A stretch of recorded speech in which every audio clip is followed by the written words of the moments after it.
तमाम विरोध और बहस मुबाहिसों के बाद केंद्र ने सीएए लागू करने का नोटिफिकेशन जारी कर दिया है। साथ ही एक बार फिर इस भ्रम को भी हवा मिली है कि क्या शरणार्थियों को सम्मानजनक जीवन देने में ये मुहिम कहीं मुसलमानों को उनके हक और हुकूक से महरूम करने की साजिश तो नहीं। ये भी क्या सीएए लागू कर कुछ मुसलमानों को देश से बाहर निकाल दिया जाएगा। लेकिन सीएए के नोटिफिकेशन पर गौर करें तो ये बांग्लादेश, पाकिस्तान और अफगानिस्तान से आए उन गैर मुस्लिम शरणार्थियों को भारत की नागरिकता देने के लिए उठाया गया कदम है, ताकि 2014 से पहले भारत आए शरणार्थियों को सम्मानजनक जीवन जीने का अधिकार मिल सके। साथ ही मुसलमानों को नागरिकता देने का काम पुराने नियम कायदों और कानूनों के मुताबिक जारी रहेगा।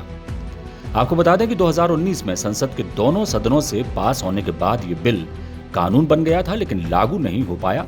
और जैसा कि केंद्र सरकार ने ऐलान किया था कि चुनाव से पहले सीएए लागू कर दिया जाएगा, तो चुनाव की तारीखों के ऐलान से पहले इसे लागू कर दिया गया।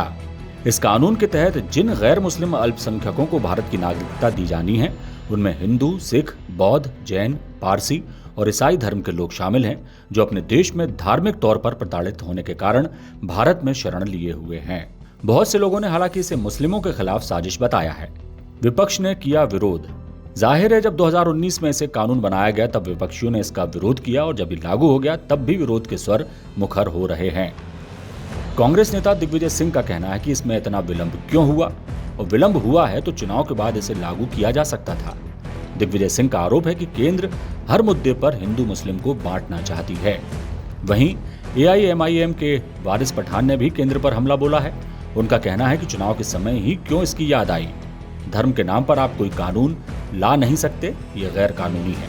बहरहाल विपक्षियों को विरोध करना था, सो किया जा रहा है।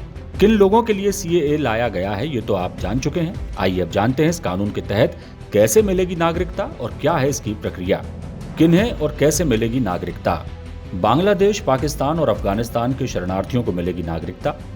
धार्मिक आधार पर प्रताड़ित होकर आए 6 समुदाय के लोगों को नागरिकता दी जाएगी।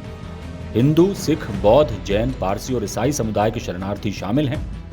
शरणार्थियों को जरूरी दस्तावेज दिखाने होंगे। साबित करना होगा वो इन 3 देशों में से किसी एक के नागरिक हैं। जन्म प्रमाण पत्र, पासपोर्ट या वहां की सरकार का कोई दस्तावेज दिखाना होगा। आवेदक भारत सरकार द्वारा जारी प्रमाण पत्र या दस्तावेज भी दिखा सकता है। इन दस्तावेजों में ड्राइविंग लाइसेंस, पैन कार्ड, बिजली का बिल आदि दिखा सकते हैं। 31 दिसंबर 2014 से पहले भारत में शरण लेने वाले ही आवेदन कर सकते हैं। सीएए में किसी की भी नागरिकता छीनने का प्रावधान नहीं है। सीएए लागू होने से किसी की नागरिकता छिन सकती है क्या? सीएए को लेकर देश भर में जो भ्रम का माहौल बनाया गया है, उसके पीछे सबसे बड़ा सवाल यही है कि सीएए किसी की नागरिकता छीन भी सकता है। खासतौर से इस तरह का भ्रामक प्रचार ही मुसलमानों के डर का सबसे बड़ा कारण है। लेकिन सीएए कानून जो है वो पाकिस्तान, बांग्लादेश और अफगानिस्तान से आए 6 समुदाय के शरणार्थियों को नागरिकता देने के लिए बनाया गया है, जो धार्मिक प्रताड़नाओं से तंग आकर भारत में शरण लेने पर विवश हुए। सीएए को नागरिकता छीनने का अधिकार नहीं है। सीएए के सियासी मायने। देश में कोई नवाचार या कानून बने, उसमें कोई ना कोई सियासी शुभ लाभ ना जुड़ा हो, ये भला कैसे हो सकता है? सीएए पर सियासत ही नहीं हो रही, बल्कि सियासी हित भी इसके जरिए साधे जा रहे हैं, कहना बेमानी नहीं है। मिसाल के तौर पर सीएए लागू होने से माना जा रहा है 3 से 4 करोड़ की आबादी पर इसका असर होगा। खासतौर से बांग्लादेश की करीब 10 सीटें इससे प्रभावित होंगी, क्योंकि बांग्लादेश से पश्चिम बंगाल आए मतुआ समुदाय के लोग लंबे समय से नागरिकता की मांग कर रहे थे, जिनकी आबादी 3 से 4 करोड़ है, जिन्हें अब नागरिकता मिल जाएगी। अकेले पश्चिम बंगाल में ही इनकी तादाद 2 करोड़ के आसपास है। लोकसभा की 10 और राज्य की 77 सीटों पर इनका सीधा असर है। असम में भी 20 लाख से ज्यादा हिंदू बांग्लादेशी अवैध रूप से रह रहे हैं, जो वहां की कई सीटों पर अपना प्रभाव रखते हैं।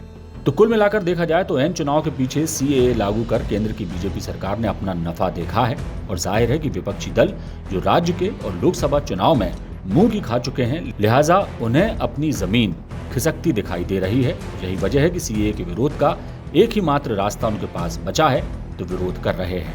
हाँ, ये भी कि केंद्र सरकार ने ठीक चुनाव के पहले सीएए का जो पासा फेंका है, उसका कितना लाभ उसे चुनाव में मिलता है, देखना दिलचस्प होगा।